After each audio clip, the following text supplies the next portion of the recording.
How do we raise kids that are brave enough to try but wise enough to understand? If you're a parent, mentor, or caregiver, stay with me. Today, we're talking about the difference between taking the risk and gambling with your future. And if you're new here, welcome. My name is Flower, and this is Diary of a Parent. My goal here is that we move beyond how we school and we build the relationships where our teenagers actually want to invite us into their life. Let's get started. As parents or caregivers, we have the power to influence that line where our teens can actually say, I know I can do it, so I'm going to try, versus the odds are against me, so why bother? And in the process, we become two types of parents. Either the one that says, you can do it all, go ahead, or the other one that says, let's be realistic, that won't happen. Which parent are you right now? And let's be clear, both parents meant well. Both are trying to do their best. One is protecting hope and the other one is protecting disappointment. I believe our kids and teenagers deserve to know both. Our teens and our kids need us to teach them how to dream big, but also how to understand the odds.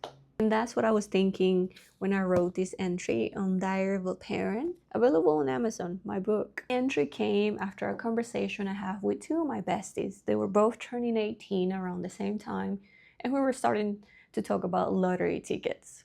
One said, oh my gosh, I can win this. And the other one was like, the odds are against me. The government is just playing with us. It's a waste of money. And I remember laughing and realizing that they were both right. Someone's got to win, but the odds are built that most people want. I think that's where I got really interested, because life is full of lottery tickets. You might buy a ticket when you try out for a new team, when you apply for a new job, when you start a new relationship, when you move countries. There's always a possibility of winning, but there's also a possibility of losing. And we must understand this, so we keep dreaming, but dreaming wisely. So what do I actually mean by a lottery ticket, taking a chance? First of all, I think we take the word risk way too loose. I think sometimes we confuse the word risk by courage. Sometimes we call courage when it's actually recklessness. Let me give you an example. Grace right now is applying for a scholarship.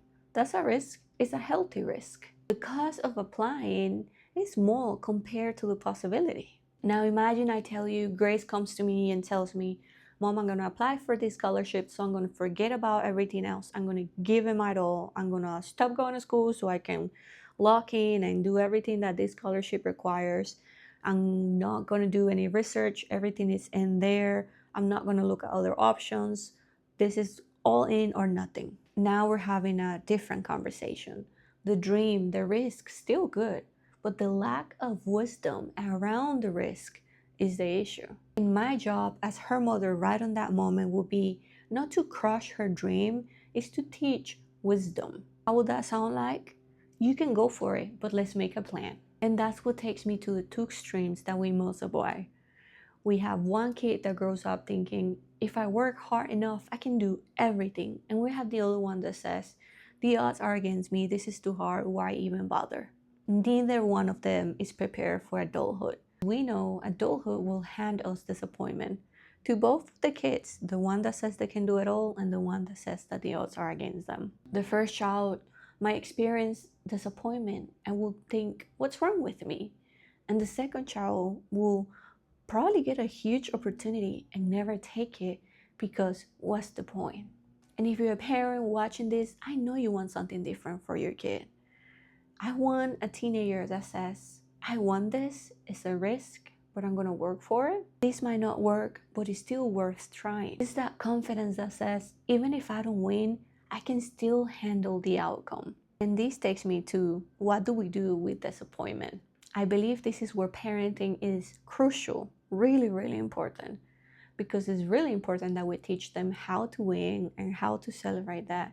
But we also must teach them how to handle when the outcome they receive is not what they expected. An easy example I can give you, Grace applied for a job, she didn't get it. We were practicing, it wasn't really a need. We were more curious about the process, about her going through the steps, reading the small letters, contracts, putting herself out there. It was gonna be for a month.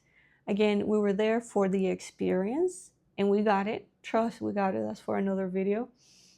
But she didn't get it. So she comes home after the interview and she was disappointed. She wanted to work with a friend because there was a friend in there. And she wanted to do it for a month. And our immediate response is, don't worry, something better will come. But our teenagers sometimes doesn't need that. Sometimes they do. But most of the times when we're trying to teach them how to handle disappointment, how to handle outcomes that we didn't want to, they need things like, I hear you, that really sucks. I'm disappointed too. Do you want to talk about it? And then eventually, what did you learn? What would you do different next time? Do you still want this? Is there another way we can try it again? When we start teaching them that disappointment is just information, we remember that the rejection is not a reflection of their worth, of our skills. It's just information. And information just sounds like, not right now, not this time. It doesn't sound like, no, not you. Parents, what did you learn about risk? What did you learn about disappointment? Because this is where accountability as a parent comes. We tell them all the time what's good, what's not. But if they see us doing it, or worse, not modeling it, whatever we say with our words will have zero effect. And it's a hard truth. It's a hard pill to swallow.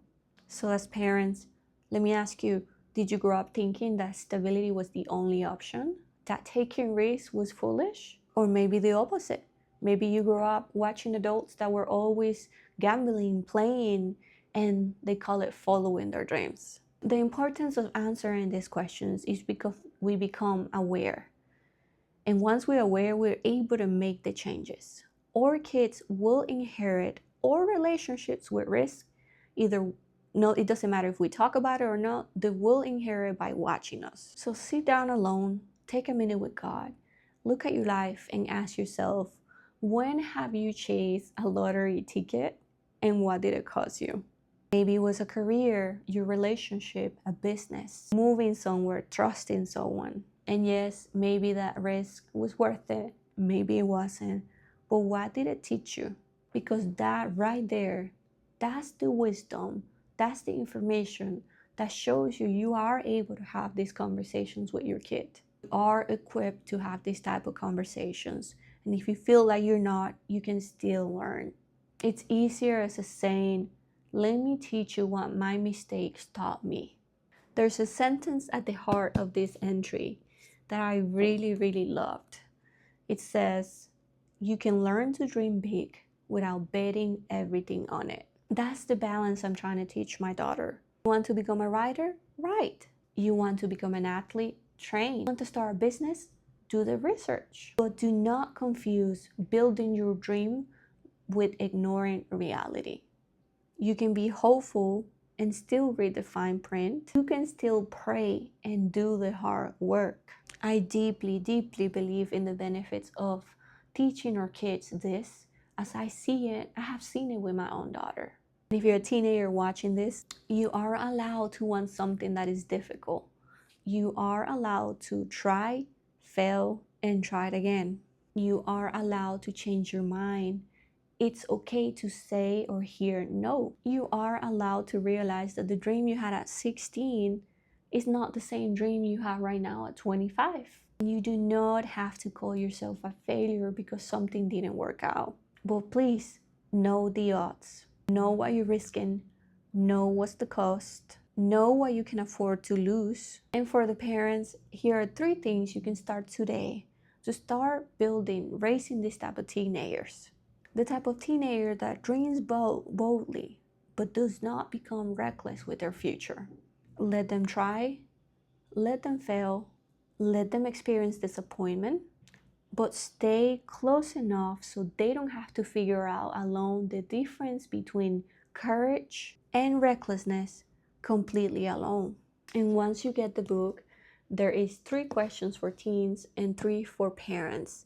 My goal with those questions is that you sit around a table anywhere you want with your kids, with your whole family, and you go through them together.